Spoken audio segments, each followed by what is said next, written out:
Nine Souls is a new title by Red Candle Games. This challenging, hand-drawn metroidvania with a Souls-like twist might just be what you need. Hello there, it's the Dove to give you my take on Nine Souls. Red Candle Games is a Taiwanese studio, with Nine Souls being the third title in their catalog. You may have heard about their second game, Devotion, but likely you haven't played it. That's because it featured an Easter egg that referenced China's leader, Xi Jinping. To make an extremely long story short, the Taiwanese and Chinese governments are not allies, and after discovering the Easter egg comparing Xi Jinping to Winnie the Pooh, Devotion was review bombed on Steam by those saying they were offended by the image. So Devotion was eventually taken down, but only for a while. Red Candle claimed that the controversial image was a placeholder, and it wasn't properly deleted when the final game came out. Devotion was eventually re-released without the controversial image, but the PR damage was done. So later on, Red Candle dusted themselves off, went in a totally different direction than a first-person psychological horror game, and came up with Nine Souls. And I gotta tell ya, I have enjoyed this game to no end. It is very challenging, however. I gotta admit, it's clapped my cheeks on more than one occasion. Let's break it down. First off, the art. Holy crap, I love the hand-drawn characters and background. The entire color scheme just works perfectly. It honestly feels like I was living in a comic book. I don't know what it is about this art style, but just the colors pop all the time. And I can't get over how beautiful some of these scenes look. Obviously, each level has its own color scheme, but I just love how this comic book style makes both the character and the background colors absolutely pop. And all that translates into animations that look absolutely spectacular. The early moveset seems a bit simple, so you won't see all those great animations in display.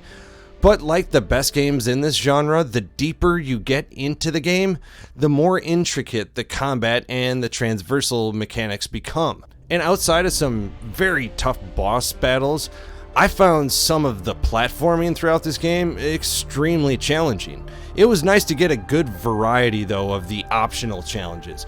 But even if you ignore the extra ones, the core game is a solid test for any gamer. And that might be reason for some gamers to stay away from Nine Souls. It definitely takes a long time to get into the game and open up enough mechanics for combat to feel interesting. Also, if you're like me and aren't that awesome at Souls-like or Metroidvania games, then you're going to lose a lot of your experience points and your currency. And both are used to level up your ability and your overall effectiveness in battle. So if you keep dying before you can recover your last point, you're gonna be stuck in a brutal loop. There's definitely a point in games that are this difficult where you beat a boss or get past a really difficult part and you start to see what the game is trying to make you do. Nine Souls is definitely one of those games. It really forces you to work on different parrying and counter mechanics. And while there is some buffer used with the counter system and your health, there is no true invincibility frame. So in other words, if you don't counter at the right time or just hold the counter button, attacks from different angles or multiple attacks will get through to your character. It can make some levels and bosses insanely hard to manage. But that is the fun part of the game, as well as one of the biggest obstacles. When you do find a way to defy the odds and what seems like the very laws of time and physics, the feeling of accomplishment is next to none in gaming.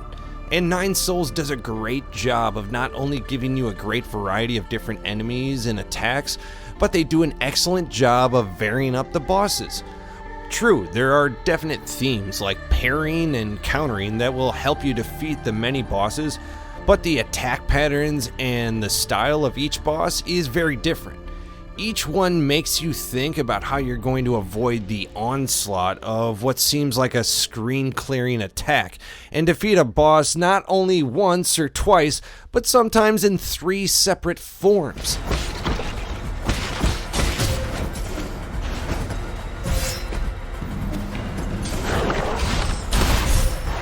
The story is also like the combat and the game in general. It takes a while to get into it. They take the approach where you don't know much of anything that's going on. No setup other than a quick cutscene, and then you're left asking more questions than are being answered. It takes a while for the story to develop, and for most people to actually understand what is going on. I know it took me quite a while to figure things out. I don't want to spoil too much of the discovery since that's a big part of the game, but I will say that it takes place in a futuristic Dao-punk planet, and simply put, you're a ninja cat. As I said before, it takes a while for the story to unfold, but when it does, I personally found myself a lot more drawn to finishing the game and to unpiece it all. Once you do, there are a lot of great references and a lot of deep allegories that I am too dumb to understand, to be honest.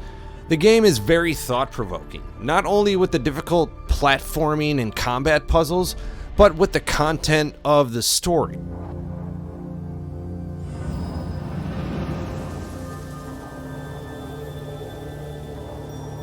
The biggest issue I had with the game was the presentation of the comic book style narrative. Now don't get me wrong, I really liked the form overall, but there were a few little annoying caveats.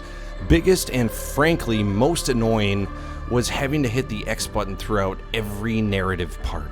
Instead of having it just move along after a timer, you have to annoyingly hit X, or if you change the option, you can hold X, but then it just skips through the entire conversation blazing fast. So, to move to the next slide or part of a conversation, you had to hit X at the end of every damn sentence. I personally would prefer the text skipping ahead on its own and just keep an option to change it for people who want to or need to slow down a little bit.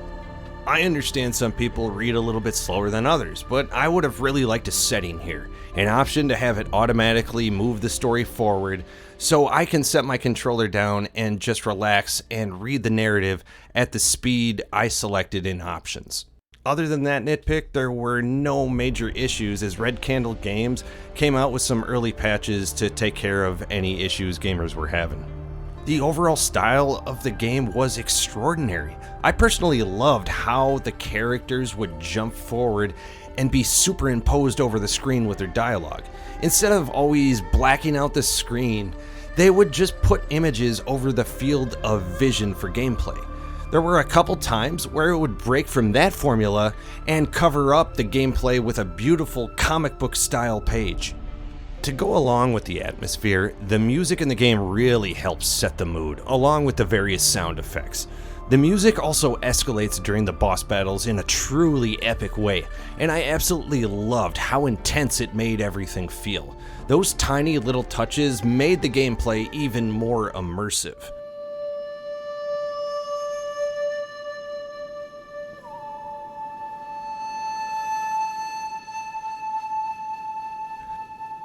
You can see all the different kinds of inspiration in this game.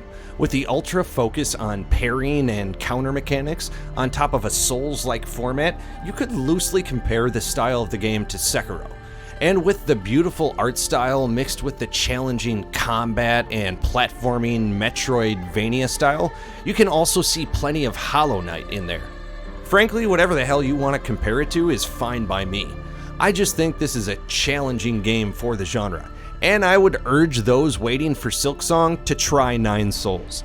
Now, I don't want to rub anyone the wrong way, so I want to clarify my Souls-like comment from before. I know people are irritated when it's overused, but in this instance, the game uses a similar formula to Souls and abilities. You gain experience points by defeating enemies, and down the line, that experience can turn into making your character stronger using a progression tree. If your character dies, then the unused souls or XP go down at that point, or are tied to the enemy that defeated you. If your next run you are able to get back to that point, you recoup that experience. But if you die before that, then you lose all those points. If you've never played a Souls-like before, it definitely forces you to play a lot more cautiously. On top of the way the experience is gained, there are also bonfires, or in this game nodes, that act like checkpoints. If you rest at these locations to heal your character, any enemies that you took down on your path will now reappear. And while it isn't necessarily a defining component of a Souls-like, the bosses, at least in my humble opinion, were challenging. I would quickly lose count at how many times I'd take on a single boss. But again, each gamer is different. I fully recommend Nine Souls to gamers waiting for Silksong or just fans of a quality 2D game. The combat is fresh, fast-paced, and balanced with its focus on the defensive side of things. The art style is mesmerizing at times and feel like a comic book came to life. With the assortment of challenging levels and boss battles, there is a lot of fun to be had with this title. If Nine Souls piqued your interest, then it's available on the Nintendo Switch, PlayStation 4, Mac, and PC. Folks, if you enjoyed this, don't forget to hit the like button and subscribe if you'd like more content like this. For even more content, go to twohatsandabeard.com or check out our YouTube page.